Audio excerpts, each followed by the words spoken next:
Welcome, this is Josh Rees with Mile High Church in Lakewood, Colorado. Thank you for tuning in to our podcast today. For more information about our church, please visit our website, milehighchurch.org. Our theme today is Living Out Loud, Souls on the Loose. And I have to tell you, I love this topic because it's bold. It's rowdy. Don't you love rowdy topics? All right. Because what I want to do is I want to arouse in you your willingness to look at yourself and your life and say, am I living out loud? Now, I want to give you a little caveat here, and that is living out loud is not about volume or noise. So I know we can get a little confused because you hear this topic and you say, you get certain ideas in your mind, but this topic has nothing to do with volume or noise. It's talking about the fact that we've got to learn how to find that place within us that really knows what we want to do with our life and what we're intended to do with our life here. You know, we talk about purpose a lot. Well, if you can find what is calling you, you're going to know how to move through this life. George Bernard Shaw once wrote that life is a splendid torch. He wanted to make it burn as brightly as possible before handing it to future generations. That's the energy of living out loud. It's not frantic. It's holding that torch, and when you're ready, you pass it on. So I hope that you have some thoughts today about this and that they're positive thoughts, and I hope you go away with something. So during this week, you have a chance to think about this. This week, I just finished teaching Living Untethered. And what a great group this was that I had in this class. They were willing to be authentic. They were willing to be brave. Because when you are talking about living untethered, you're talking about getting to that heart space that Mirabai Starr talks about, where the heart opens up because you allow it to, and the Shakti energy moves through, and you are changed. And when you're changed, everybody around you will change too. So hopefully, again, as I said, something will come to you through this talk. And I want to say now that one of the reasons I chose this topic was I recently read a book called Hungry Hearts, and we have some copies in our Works of Heart store. And it's a collection of essays by a variety of people who faced heartbreak, fear, and uncertainty, and still made a choice to live out loud. And one of the first, in fact, the first person who writes in this is Sue Monk Kidd. And many of you may know Sue. She wrote The Secret Life of Bees. That was probably the first book she wrote. And when she came to writing, it was kind of interesting because she had been a nurse, a very successful nurse, and she was pretty happy with it. But she was reading one day, and she read a quote from Emile Zola. And it said, "If you ask me what I came to do in this world, I am an artist. And I will answer you, I am here to live out loud." And Sue kind of pondered that quote and kind of made it work for her. And she wrote, "If you ask me what I came to do in this world, I, a woman, will answer you, I am here to live out loud." And I love it because even though she claimed it as a woman, I ask you to claim that for yourself. You came into this world to live out loud. Say that out loud. I came into this world to live out loud. So stop hiding. Stop living small. You know, we have a tendency to do that. We have a tendency to pull back because that's what happens when we don't live out loud. We try to conform. We try to make ourselves fit whatever it is somebody else wants us to do, instead of understanding that your purpose in life is to let the divine drive you.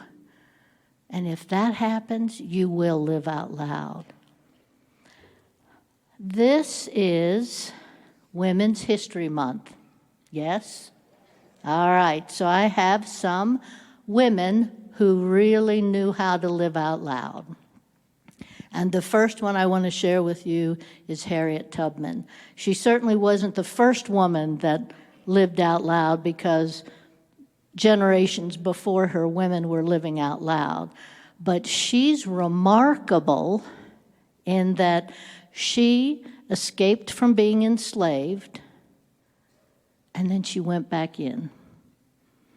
Her purpose in life, her call in life said, I want to make sure other people are out of slavery.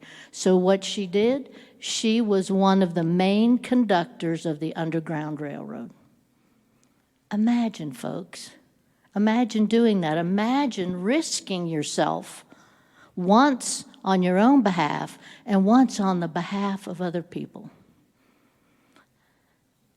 The next one is my, let's see, no, that's right. The next one is a group, and it's the suffragettes. Yay, suffragettes. The suffragettes had the courage to stand up and say, women have rights. That took courage, a lot of courage. And so now we're the beneficiaries of the right to vote. In the more modern era of thinking of women who knew how to live out loud, we have Maya Angelou. If you have not read her memoir, which starts, I Know Why the Caged Bird Sings, that's the first one. I read it many years ago when it first came out. And P.S., I am a big reader, so. But it is a wonderful memoir of her life, but also what she did. She redefined American literature by writing the way she did. And she said, there is no greater agony than bearing an untold story within you. You want to hear that again? There is no greater agony than bearing an untold story within you. Make you a little uncomfortable with that untold story within you? And the last woman that I want to kind of emphasize here is Jane Goodall. She was quite the woman. There's a great podcast on being, and just before she transitioned, she did an interview with Krista on this podcast, and it was fascinating to realize how she started out her life. 4 or 5 years old, they were living on a farm, and she wanted to understand how eggs came out of chickens. 4 or 5 years old, that's their curiosity. And so she would watch and nothing would happen. So at 4 or 5 years old, she learned something very important, and that was to quietly go into the hen house and sit. And she sat there. The hens came in and laid their eggs. That was where her curiosity around science, around earth, around animals came from. At 26 years old, she had no scientific degree, and she took a trip to Tanzania, and she spent time with the chimpanzees. And you know what's so interesting to me is, you remember that story about her sitting in the hen house? Krista asks her the question, how did you ever get those chimpanzees, the gorillas, to respond to you? She said, I sat quietly. And I thought, what a gift. So this is a woman who made such a big difference in so many ways, and she's made a difference for all of us because she cares about the earth. She cares about she cared about human beings. She knew how to live out loud. So you hear none of those women necessarily worried about how loud they were, how noisy they were. They just felt the call, and then they moved in the direction of fulfilling that call for themselves, and in most cases for all of us. So living out loud is a spiritual assignment for you. Do it as part of your spiritual practice, and I'll give you some suggestions towards the end of this talk. You want to be able to express the genuine sound in your heart. You want to be authentic. Authentic, you heard that in one of the songs. Integrous, have integrity. Have joy that isn't edited. Do you know what unedited joy is? That's when you've had those edited joy moments, haven't you? Unedited joy. You must work towards that. Truth, and truth that is real truth, not something that you say to make somebody else comfortable. And it's the willingness to say, this is who I am. And each one of those women I just mentioned and the group were willing to say, this is who I am, even if they didn't say it in words. Their lives reflected that they were comfortable with who they were, they knew their call, they stepped into their call, and they didn't worry about fitting in or rocking the boat, which seems to be a bit of where we come from, because I feel like it makes us more comfortable. You know, if we don't rock the boat, then we can be more comfortable. But in the long run, your soul is not comfortable. And when you live authentically, you give other people permission to live authentically. Please remember that. When you're authentic, other people can be authentic, not just around you, but they can see that it's okay to be authentic. So I want you to take a moment now, and we're going to do a little pause. I'd like you to take a breath and feel in you that place that knows. That place that knows.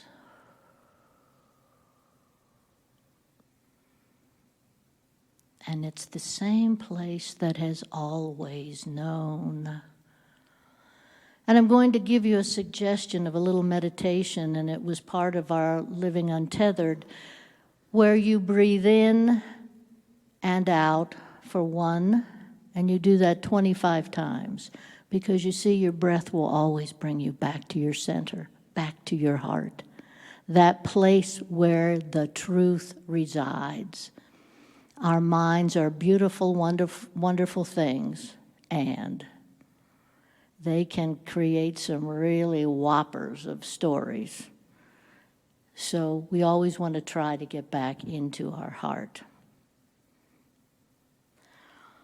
The second point is the call that won't leave you alone. And I will tell you that is the truth, and I'm going to tell you my story in a little bit. I assume some of you have had the call to something, and you tried to ignore it.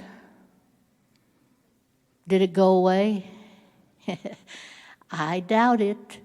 If you think it did, I think you're kidding yourself. It does not go away.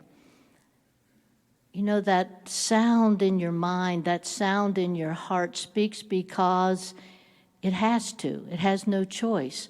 That's what you're called to do.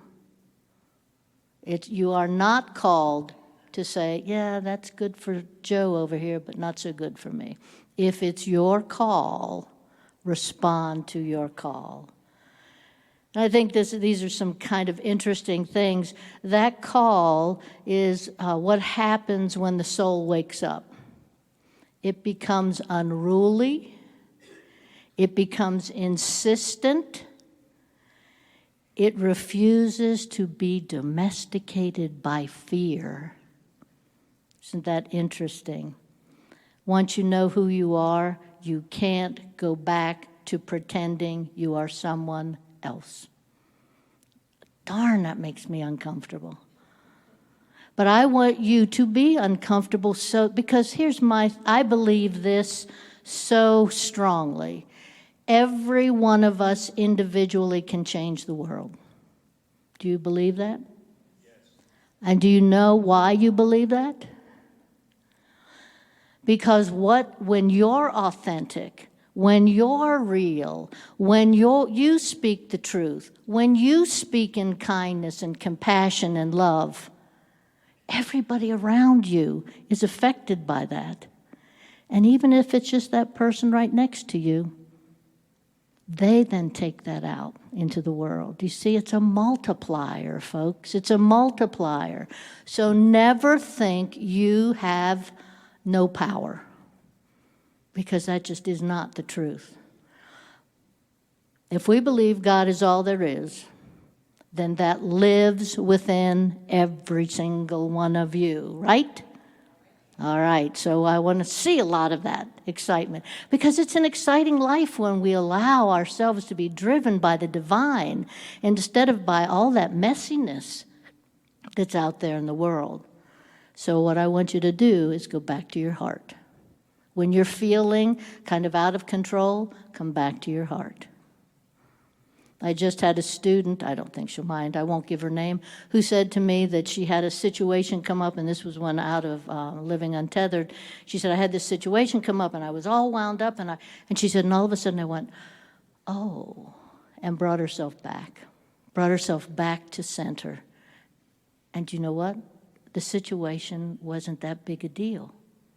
Now, I can't promise you that that's what's going to happen, but I will say that it has great possibilities for making you have a much healthier and happier life if you try to learn how to live out loud.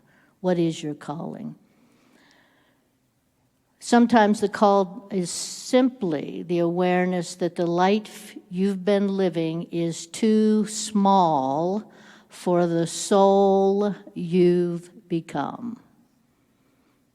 Think about that. Is it too small for the soul that you've become?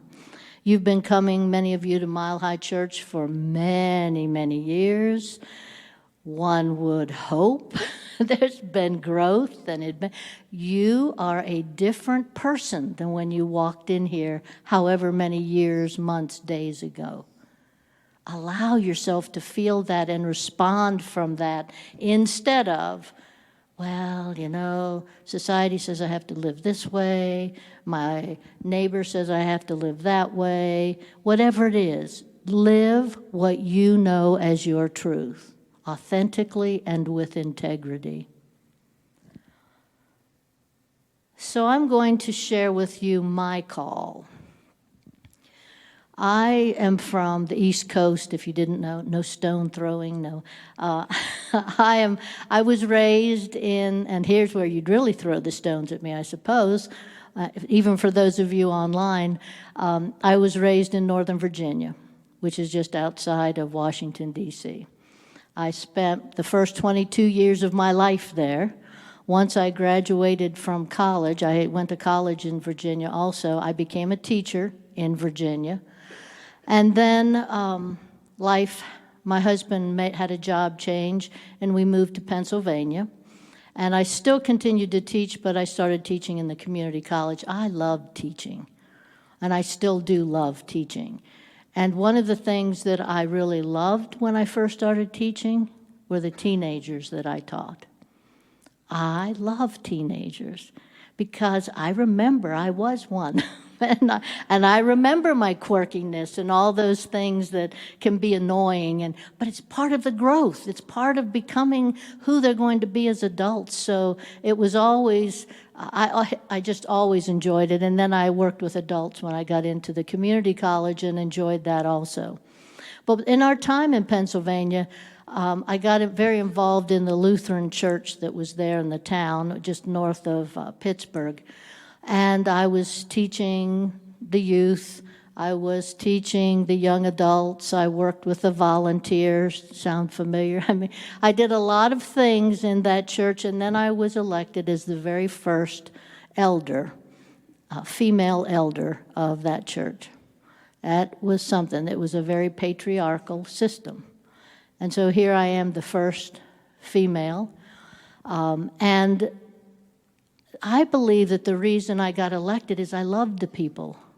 And they knew I loved them, and they knew I would be there for them, because an elder in the Lutheran church is part of the ecclesiastical arm, very much like our practitioners are. So that I did hospital visits. I would meet with congregants. I would be part of the service, and yes, I served communion too. But I just want you to know that it was powerful, and in that time, I got the call. I got the call to ministry. And I thought, oh, and Gettysburg Seminary is right there, which was a great seminary. And then my husband got a new job, and we moved to Colorado from Pennsylvania. And when we got here, we didn't get involved in a church right away. Some of the folks that I was working with at the time, that one of them in particular said, you really ought to go to Mile High Church. That's where I go. There's something about you that would really work there. And I went, yeah, okay. Because I'm thinking I wasn't quite ready to get back into church. And then I have a friend who sang in the choir. And they were going to be singing for Roger's 30th anniversary over in the Vote, and she invited me. And, it's kind of like, all right, fine. So I showed up. And just like about 95% of you in this room, it was life-changing. And I started classes right away. I went straight into practitioner training. I became a practitioner, and my class's 15th year is this year. And I stayed a practitioner for about 6 years because it was important to me to practice, because this was new to me, this whole teaching. And then the call and a friend who nudged a little bit and said, Jackie, when are you going to start ministerial school? And so I did, and this year, Zamir and I both are celebrating our 6th year here at Mile High Church. I am so thankful. I am so thankful for everything that's come in my life before this moment, even those things that seemed odd, but I know that this is the place where a difference can be made, because it's up to each one of us. It's your choice. It's my choice. And the third point I want to leave you with is this. This is an everyday practice. Living out loud is an everyday practice. It's not a performance. Don't ever think that what I'm suggesting is it's a performance. It's an actual practice. It's a daily choice to stay awake to your own life. Think about that, folks. Staying awake to your own life. We move through life habitually. We move through life doing the same things we do day after day after day. And what difference does it make? Stay awake to your own life so that you can live out loud. It looks like showing up. It looks like listening deeply, laughing often. Wouldn't that be fun, to laugh often? Being present, saying yes to what lights you up, saying no to what dims you. That's a big charge for you, because sometimes you can get caught in a situation and you feel like you can't escape. So you just go through it, and then you just don't put yourself back there again. Certainly all of you know how to do that. Sometimes it's more difficult than others, I will agree. Howard Thurman said, "Don't ask what the world needs. Ask what makes you come alive and go do it." Because what the world needs is people who have come alive. Not people who are exhausted from performing, not people who are all wound up about expectations. The world needs people who have come alive so that they can live out loud in this world that feels so uncomfortable, that has so much, what I guess I'd say is chaotic energy in it. Be the peace that we need in this world and live out loud from yourself. You know, and the lovely thing about all of this is it's free. You don't have to pay for this. You don't have to go to therapy. You can go to therapy. Therapy is not a bad thing. I'll just tell you that up front. But it is something that's free that you can do for yourself. And that's what I'm really encouraging you to do, is be kind to yourself, look at yourself, and then grow and live out loud. So my invitation for you this week is to find one place in your life, just one, where your soul is asking for more room. How do you like that? Your soul is asking for more room. One place where you can live a little more out loud, a little bit more honestly, and a little bit more freely. So do that as part of your spiritual practice is what I'm recommending.